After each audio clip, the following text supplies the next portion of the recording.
আসসালামু আলাইকুম ওয়া রাহমাতুল্লাহি ওয়া বারাকাতুহু ইন্নাল হামদালিল্লাহ ওয়াসসালাতু ওয়াসসালামু আলা মুহাম্মাদিন ওয়া আলিহি ওয়া আসহাবিহি ওয়া মা ওয়ালা আম্মা বাদ।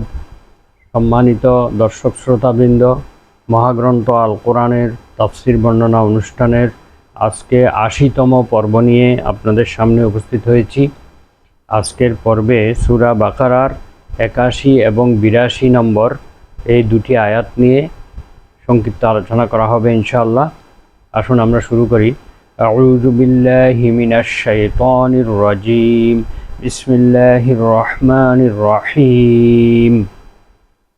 বালা মান কাসাবা সাইয়্যাতান ওয়া আহাতাত বিহি খাতিআতুহু ফাউলাইকা আসহাবুন নার হুম ফিহা খালিদুন والذين آمنوا وعملوا الصالحات أولئك أصحاب الجنة هم فيها خالدون صدق الله العظيم।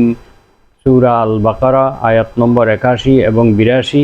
মহান আল্লাহ তাআলা ৮১ নং আয়াতে বলেন, যারা পাপের কাজ অর্জন করেছে, যারা অপরাধ অর্জন করেছে এবং স্বীয় পাপের দ্বারা নিজেরা পরিবেষ্টিত হয়ে রয়েছে, তারা অবশ্যই জাহান্নামের অধিবাসী হবে এবং তারা চিরকাল সেখানে অবস্থান করবে। ৮২ নং আয়াতে আল্লাহ বলেন, আর যারা আল্লাহর প্রতি ঈমান এনেছে এবং সৎকর্ম সম্পাদন করেছে তারা হবে জান্নাতের অধিবাসী এবং তারাও সেখানে চিরস্থায়ী হবে। এ হচ্ছে আয়াতের সরল বঙ্গানুবাদ। এবারে আমরা সংক্ষিপ্ত তাফসীর আলোচনা করব ইনশাআল্লাহ। এই আয়াত দুটির ভাবার্থ হচ্ছে, যার কর্ম সবই মন্দ, যার মধ্যে সওয়াবের লেশমাত্র নেই, সেই হবে জাহান্নামী।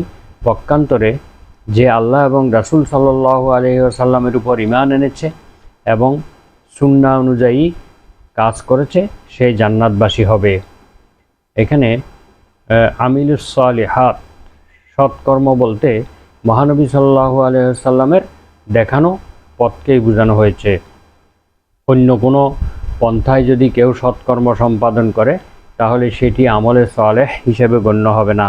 মহান আল্লাহ তাআলার নির্দেশ এবং মহানবী সাল্লাল্লাহু আলাইহি ওয়াসাল্লামের দেখানো পথে যেই সৎকর্ম সম্পাদন করা হয় সেটাই হচ্ছে আমলে সালেহাত। অন্য আয়াতে আল্লাহ তাআলা বলেন, লাইসা বিআমানিয়িকুম ওয়ালা আমানিয়্যি আহলিল কিতাব মান ইয়া'মাল সুআন ইউজযা বিহি ওয়ালা ইয়াজিদ লাহু মিন দুনিল্লাহি ওয়ালিয়্যান ওয়ালা নাসীরা। আল্লাহ তাআলা বলেন, তোমরা যা বৃথা আশা করো সে আশায় কাজ হবে না, এবং আহলে কিতাবগণ যে বৃথা কল্পনা করে সেই বৃথা কল্পনায়ও কোনো কাজ হবে না। বরং যেই ব্যক্তি কোনো মন্দ কাজ সম্পন্ন করবে তাকে তার প্রতিদান দেয়া হবে, আর সেই এই ব্যাপারে আল্লাহ ব্যতীত অন্য কোনো অভিভাবক বা সাহায্যকারী কাউকে পাবে না। ওয়ামান ইয়া'মাল মিনাস সালিহাতি মিন যাকারিন আও উনসা ওয়া হুয়া মুমিনুন ফাউলাইকা ইয়াদখুলুনাল জান্নাহ। আর পক্ষান্তরে যে ব্যক্তি সৎকর্ম সম্পাদন করবে, ঈমান আনবে এবং সৎকর্ম সম্পাদন করবে, সেই পুরুষ হোক বা নারী হোক, সেই যদি মুমিন হয় তাহলে সেই অবশ্যই জান্নাতে প্রবেশ করবে। ওয়ালা ইউযলামুনা নাকিরা, এবং তাদের প্রতি বিন্দুমাত্র জুলুম করা হবে না, তারা অবশ্যই জান্নাতে প্রবেশ করবে। এই আয়াতগুলো সূরা নিসার ১২৩ এবং ১২৪ নম্বর আয়াত। এখানেও সে কথাই বলা হয়েছে। ইবনে আব্বাস রাদিয়াল্লাহু আনহু বলেন যে এখানে মন্দ কাজের অর্থ হচ্ছে কুফরি। যে মন্দ কাজ তাদেরকে আষ্টে পৃষ্ঠে বেঁধে রেখেছে সেটা হচ্ছে কুফরি এবং শিরক। আবু হুরায়রা রাদিয়াল্লাহু আনহু, আবু ওয়াইল, আবুল আলিয়া, মুজাহিদ, ইকরামা, হাসান বসরি, কাতাদা, রবি ইবনে আনাস রহিমাহুমুল্লাহ প্রভৃতি মনীষীগণ আহাতত বিহি খাতিআতুহু এর অর্থ করেছেন, অর্থাৎ তাদের পাপ তাদেরকে চতুর্দিক থেকে বেষ্টন করে রেখেছে। এর অর্থ হচ্ছে শিরক এবং কুফরি তাদেরকে আষ্টে পৃষ্ঠে জড়িয়ে রেখেছে, তাদের আপাদমস্তক শিরক এবং কুফরিতে ভরপুর। রবি ইবনে খুয়াইশাম রহিমাহুল্লার মতে এর দ্বারা ওই ব্যক্তিকে বোঝানো হয়েছে যে পাপের অবস্থায় মারা যায় এবং তওবা করার কোনো সুযোগ পায় না, সুযোগ লাভ করে না, তাকেই বোঝানো হয়েছে। অর্থাৎ যে ব্যক্তি পাপ কাজ করে মারা যাবে, তওবা করবে না, সেই জাহান্নামের অধিবাসী হবে এবং চিরকাল সেখানে সে অবস্থান করবে, একথাই বোঝানো হয়েছে। এরপরে আল্লামা সুদ্দি এবং আবু রাজিন রহিমাহুল্লাহ অনুরূপ বর্ণনা করেছেন। হাসান বসরি রহিমাহুল্লাহ, কাতাদা রহিমাহুল্লাহ এবং রবি ইবনে আনাস রহিমাহুল্লাহ বলেন যে এখানে বড় পাপ বা কবিরা গুনার কথা বলা হয়েছে। অর্থাৎ যেই ব্যক্তি কবিরা গুনাহ অর্জন করবে এবং কবিরা গুনাহ তার আপাদমস্তক ঘিরে রাখবে এবং সেই গুনাহ তাকে জাহান্নামে নিয়ে যাবে। অর্থাৎ কবিরা গুনাহ যা স্তূপীকৃত হয়ে যা তার মধ্যে জমা হতে হতে তার অন্তরের অবস্থাকে বিনষ্ট করে দেয় এবং সেই পাপ তাকে জাহান্নামে নিয়ে যাবে। ছোট ছোট পাপ আস্তে আস্তে বড় পাপে পরিণত হয় এবং এটা ধ্বংসাত্মক অবস্থায় মানুষকে নিয়ে যায়। মুসনাদে আহমদ নামক হাদিস গ্রন্থে একটি হাদিস রয়েছে। মহানবী সাল্লাল্লাহু আলাইহি সাল্লাম ইরশাদ করেন, হযরত সাহাল ইবনে সাআদ রাদিয়াল্লাহু আনহু থেকে বর্ণিত, তিনি বলেন, আন্না রাসূলুল্লাহি সাল্লাল্লাহু আলাইহি ওয়াসাল্লাম ক্বালা ইয়াকুম ওয়া মুহকারাতিজ যুনুব, তোমরা ছোট ছোট গুনাহ থেকে বিরত থাকো, অথবা গুনাহকে তোমরা ছোট মনে করো না, যে কোনো গুনাহের কাজকে তোমরা ছোট মনে করো না। ফা ইন্নামা মাসালু মুহকারাতিজ যুনুবে কাকৌমিন নাজালু ফি বতনি ওয়াদিন, ছোট ছোট গুনাহের দৃষ্টান্ত হলো ওই সম্প্রদায়ের মতো যারা কোনো একটি উপত্যকায় অবতরণ করেছে। ফাজা যা বিআউদিন ওয়াজা যা বিআউদিন, এবং প্রত্যেক ব্যক্তি একটি করে কাঠি নিয়ে আসলো, একটি করে কাঠের অথবা বাঁশের কাঠি নিয়ে আসলো।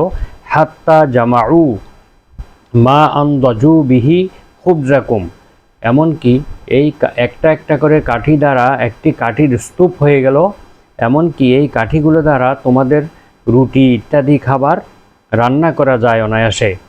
ওয়া ইন্না মুহকারাতিজ যুনুবে মাতা ইউখাযু বিহা সাহিবুহা তুহলিকুহু, আর এই ক্ষুদ্র ক্ষুদ্র গুনাহগুলো যখন কারো উপরে জমা হতে থাকে এবং তখন সেই ব্যক্তিকে ধ্বংসের দিকে নিয়ে যায়, সেই ব্যক্তিকে একদম ধ্বংস করে ছাড়বে। অর্থাৎ এই হাদিসের মর্মার্থ হলো কোনো গুনাহকে ছোট মনে করা যাবে না। সব রকমের গুনাহ থেকে, ছোট গুনাহ বড় গুনাহ, সব গুনাহ থেকে ক্ষমা চাইতে হবে এবং সব গুনাহ থেকে বিরত থাকতে হবে। যদি গুনাহ হয়ে যায় সাথে সাথে তওবা করে নিতে হবে।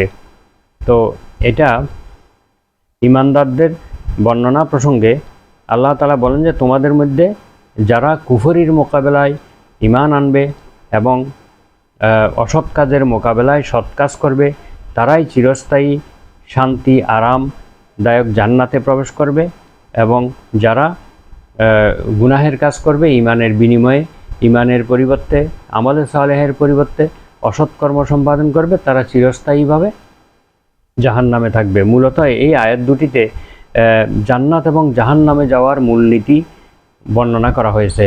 অর্থাৎ কারো ধারণা এবং কারো ইচ্ছা অনুযায়ী জান্নাত জাহান্নাম লাভ করা যাবে না, বরং জান্নাত এবং জাহান্নামে যাওয়ার একটি সাধারণ মূলনীতি হলো যে ব্যক্তি পাপ কাজ সম্পাদন করবে সেই ব্যক্তি জাহান্নামে যাবে, আর যে ব্যক্তি পাপ কাজ সম্পাদন করবে এইটা যদি কোনো অবিশ্বাসীদের দিকে সম্পর্কিত হয় তাহলে এর অর্থ হবে কুফরি এবং শিরক। কুফরি এবং শিরক অবস্থায় যদি কেউ মারা যায় তাহলে সেই চিরকাল জাহান্নামী হবে। এটা পবিত্র কোরআনের অসংখ্য আয়াত দ্বারা প্রমাণিত। আর পক্ষান্তরে যারা মুমিন আছে, সৎকর্ম সম্পাদন করেছে, তারাও যদি কোনো পাপ কাজ করে থাকে তাহলে সেই পাপ আল্লাহ চাইলে তাদেরকে ক্ষমা করে দিতে পারেন, অথবা যদি আল্লাহ তাআলা তাদেরকে শাস্তি দেন তাহলে এই শাস্তির পরে তারা মহানবী সাল্লাল্লাহু আলাইহি ওয়াসাল্লামের সুপারিশের মাধ্যমে তারা জান্নাত লাভ করতে পারবে। তারা চিরকাল স্থায়ী হবে না, জান্নাতে তারা চিরস্থায়ী হবে। আর যারা কুফরি এবং শিরকের পাপে লিপ্ত তারা চিরকাল জাহান্নামে থাকবে। এটাই হচ্ছে জান্নাত এবং জাহান্নামে যাওয়ার মূলনীতি। এখানে কারো মিথ্যা কল্পনা বা বৃথা আশা করে কোনো লাভ নেই। বৃথা আশা এবং মিথ্যা কল্পনা কখনো কাউকে মুক্তি দিতে পারে না। পবিত্র কোরআনের এই মূলনীতি অনুযায়ী জান্নাত এবং জাহান্নামের ফয়সালা হবে। এটি হচ্ছে আমাদের মূল বিষয়। এই আয়াত থেকে এই শিক্ষায় পাওয়া যায় যে আমরা যদি অপরাধ করি, যদি মুমিন হয়, তাহলে সেই অপরাধ পরিমাণ শাস্তি ভোগ করার পর জান্নাত লাভ করবে মহানবী সাল্লাল্লাহু আলাইহি ওয়াসাল্লামের সুপারিশে, অথবা আল্লাহ তাআলার ইচ্ছায় সে মুক্তি পাবে। দ্বিতীয়ত, যারা কুফরি এবং শিরকের পাপে লিপ্ত, তারা যদি মৃত্যুর পূর্বে শিরক এবং কুফরি থেকে তওবা না করে এবং ইসলাম গ্রহণ না করে, তাহলে তারাও চিরকাল জাহান্নামে অবস্থান করবে, তাদের কোনো মুক্তি হবে না। আর পাপী মুমিন যদি মৃত্যুর পূর্বে তওবা করে, কবিরা গুনাহ, সগীরা গুনাহ ইত্যাদি থেকে যদি তওবা করে নেয়, তাহলে সেও জান্নাত লাভ করবে। আর যদি তওবা না করে মারা যায়, তাহলে সেই হয়তো শাস্তি পাবে, আর শাস্তি পাওয়ার পর সে জান্নাত লাভ করবে, অথবা আল্লাহ তাআলা যদি তাকে ক্ষমা করে দেন, তাহলে সে ক্ষমা পেয়ে যাবে।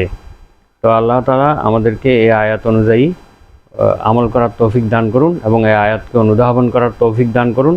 ওমা তৌফিকি ইল্লা বিল্লাহ, আলাইহি তাওয়াক্কালতু ওয়া ইলাইহি উনীব। সুবহানাকা আল্লাহুম্মা ওয়া বিহামদিকা, আশহাদু আল্লা ইলাহা ইল্লা আনতা, আস্তাগফিরুকা ওয়া আতুবু ইলাইক। আসসালামু আলাইকুম ওয়া রাহমাতুল্লাহ।